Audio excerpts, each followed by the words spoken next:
If you are heading to travel, you would be making one of the biggest mistakes of your life if you don't head to the famous Lake Maggiore. Today we are going to be telling you the 12 best things to do in Lake Maggiore, so you don't have to miss out on anything. Let's begin the trip to Lake Maggiore. Renting a sailboat with a driver and a certified guide is the ideal way to explore Lago Maggiore. Appreciate the monastery of Santa Caterina del Sasso, the Borromean Islands, the towns of Verbania, Planza with Entra. Numerous homes with grounds erected here between late 1800s and 1900s. I have taken this trip numerous times and have observed how much travelers like it. A boat tour is the finest way to appreciate the landscape, which is difficult to observe from a car. I certainly enjoy the small villages of Canero and Conobio, since they are off the beaten path, particularly weekdays.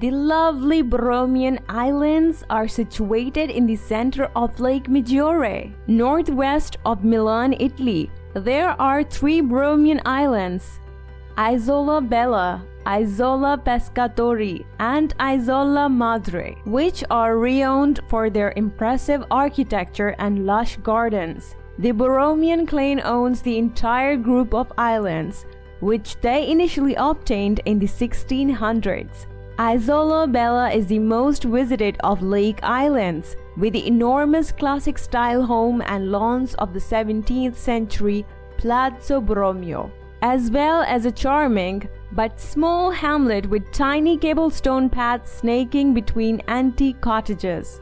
Isola dei Pescatori is a little town with a lot of character, thanks to the narrow lanes that go through the center of the village.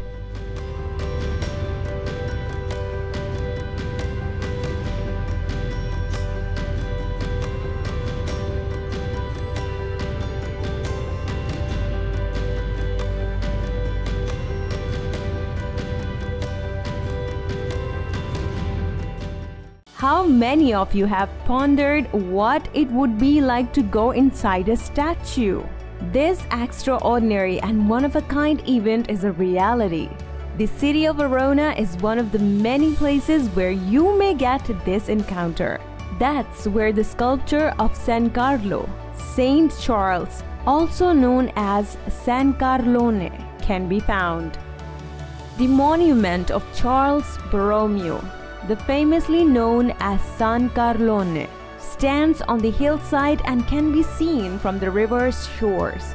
The huge monument is 40 meters tall and sits on an 11-meter plinth, positioned at a height of 310 meters. The saint is clad in religious robes and carrying a book in his left hand, while his right arm is made out of a complicated metal construction designed to withstand heavy winds. Climb the iron spiraling stairway to St. Charles Toes, where you will discover the entry to the monument's interior. Go inside the depths of the saint's robe and don't be afraid of what you will find there.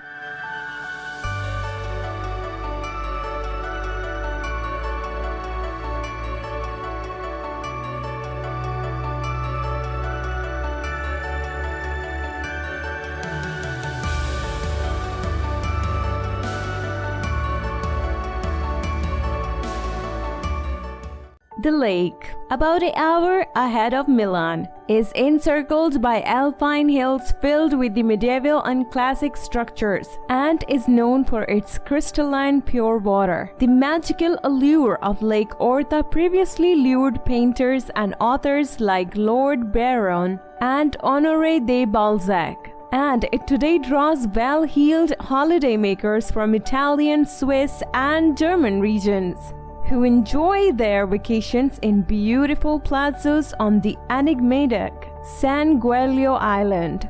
Every year, the area is overrun with tourists eager to bathe, sail, and lay around in true Italian manner.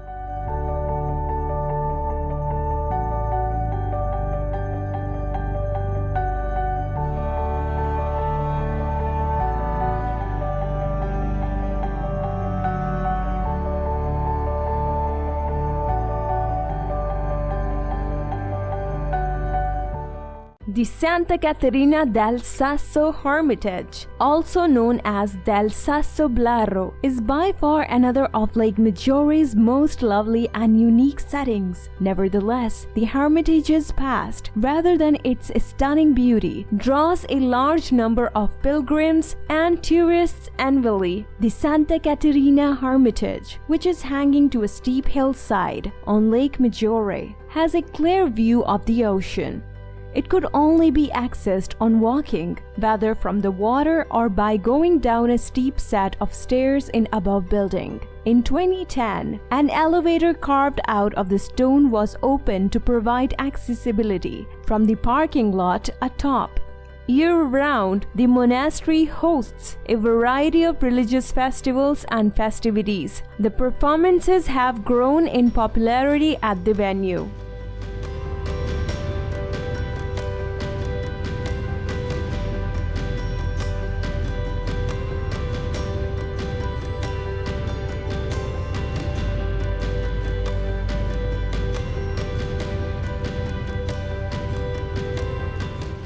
The lawns of Villa Taranto are a sanctuary of loveliness and a grower's fantasy in Borromeo on Lake Maggiore. The house is residence to the country's prefettura that is not available to the public. However, the grounds are worth seeing nevertheless. This house was bought in 1931 by the famous Scottish person who was a captain named Neil McHacken, who went about transforming the fields into an English-style gardening. It was completed in the year 1940 and soon acquired a reputation for its beauty, with hundreds of flora spread in various locations. There must be currently about 20,000 kinds and subspecies. Landscaped spaces, lush nooks, floral pools, waterfalls and cascades, statues, box gardening, and more can be found throughout the area. The paradise at Villa Taranto is worthy a half-day visit. The gardens of Versailles can be accessed right from the middle of the March till the beginning of November. Before we proceed, don't forget to like the video and subscribe to the channel, where you can find two things: places for your next travels, the cultures and traditions, starting from the Italy to the whole world.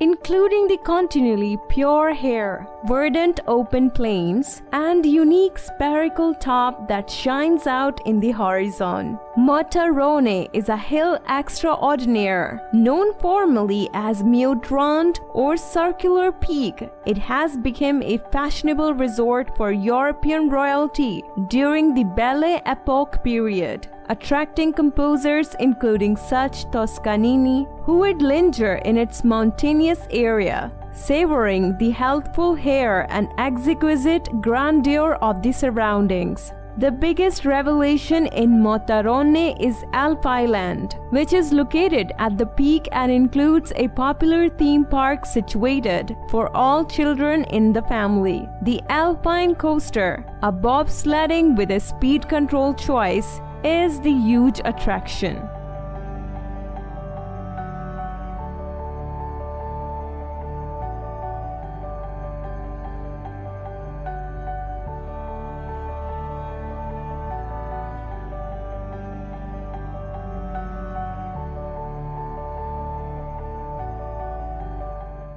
The Rocca di Angera is just one of those complete walled medieval structures still standing. The castle, situated on a rock outcropping high over Lake Maggiore, has been an essential strong location for defensive and commerce purposes since the medieval era. The Rocca di Angera has recently undergone rigorous repair work at the request of Princess Borromeo, which wished to restore the castle towards its old glory and provide tourists entrance to its rich treasures, resulting in the creation of Europe's biggest museum of dolls and toys.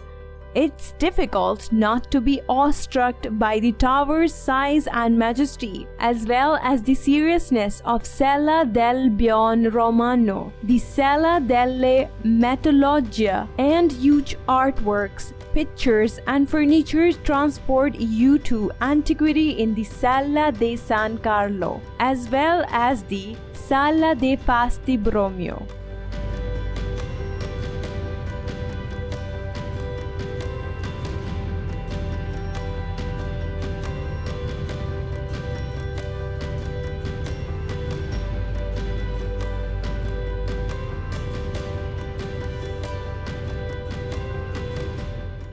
Do you like to spend your anniversary or honeymoon in this lovely vineyard? Have an exhibit or hold a conference in a tranquil setting? If that's the case, Cantina Fontechiara is indeed the spot for you. Cantina Fontechiara is a winery located somewhere outside Borromeo and much less than 30 minutes outside the town of Verona. The wine tasting session is instructive and enjoyable, and it is available by request throughout the year. The wineries are situated at the heart of the Alps in Borromeo, just a few kilometers from two gorgeous lakes, the famous Lake Maggiore and the stunning Lake Orta, which are home to the famed cities of Stresa and Verona. To manufacture drinks, the vineyards only employs one grape variety and does not combine two or even more grape kinds. In their garden, they grow a variety of productive wines.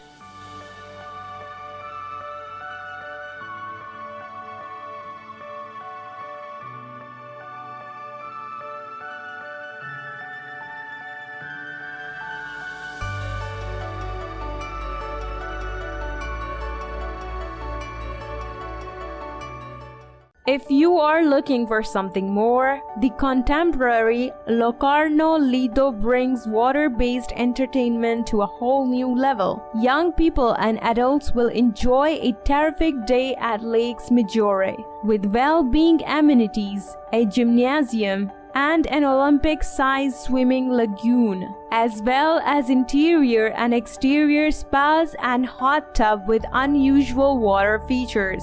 A lakefront bistro is always a great place to have a morning meal, a midday nibble, or a night super while watching the sunset. If you are looking for something more, the contemporary Locarno Lido brings water-based entertainment to a whole new level. Lido Locarno is one of a kind heaven for pleasure, sport, and relaxation.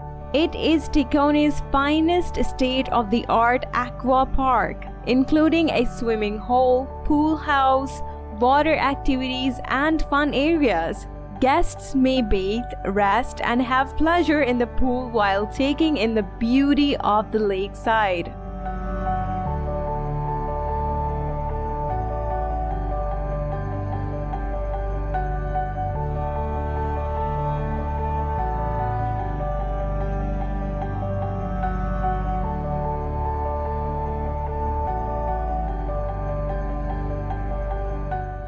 The next thing you can try is heading out to the visit Verzasca Dam. It is a 3 hours ride by train and is stunning. If you are a fan of adventure and fun, you will absolutely love this one for all that it has to offer to you and your loved ones. The Verzasca Dams is the fourth tallest after all those of Lozone in Ticino, Moverzine, and Grande Dixenke, with a height of 220 meters and a height of 380 meters. in the canton of Valais. During 1960 and 1965, the dam was built. The dam feeds a 3 hydroelectric station owned by 2/3 of Lugano and 1/3 by AET, the Ticino Electric Utility, which produces 220 GWh of electricity each year. The dam is host to one of the world's tallest permanent structures and is utilized for bungee jumping training. For the James Bond film GoldenEye, the spot was chosen to shoot the leap sequence 1995. A modest exhibit on the premises depicts the site's history and operation.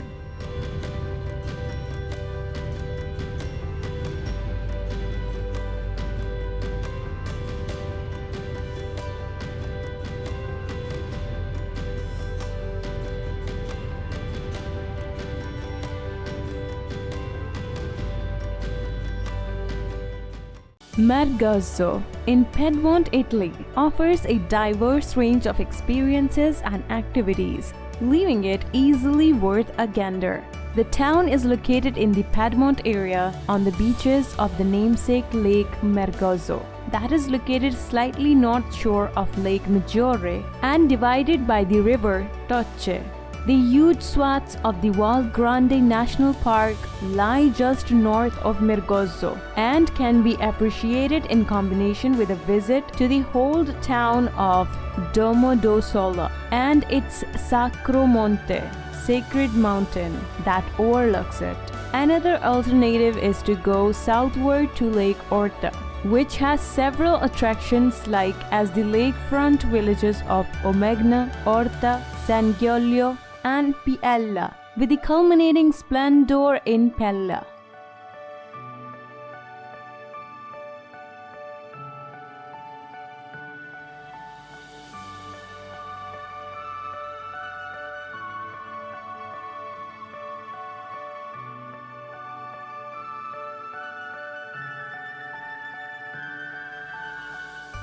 By driving, the most convenient route to reach Lake Maggiore is to take the A8 highway in the area of Malpensa airports. Then take the indications to Lago Maggiore. Milano is about 50 miles 80 kilometers distant from the lake. To go to Laveno via train, take the subway from Cadorna train station. The journey takes 1 or more hours and costs 6.70 euros. If you want to visit one of the communities just on lake's southern shores, such as Arona, you will need to catch the subway to Porta Garibaldi. The journey will take 1 hour and will cost 6.10 euros. For getting around the lake, you can easily use a rental car.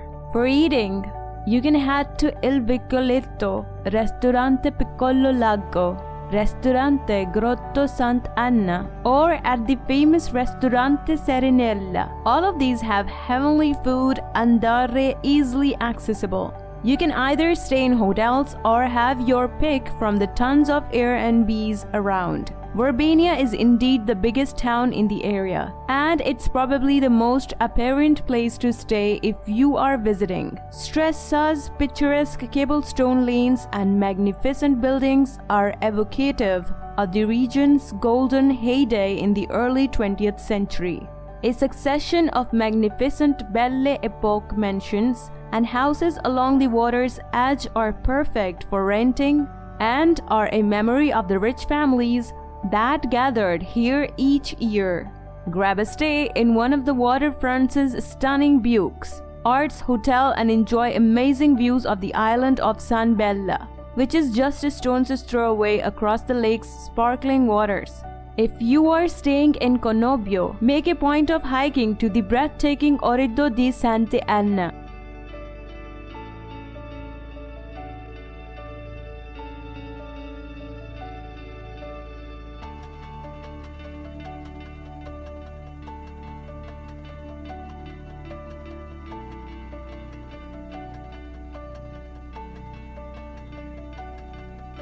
And that's it for today. Like the video and subscribe to the channel for more. Goodbye for now.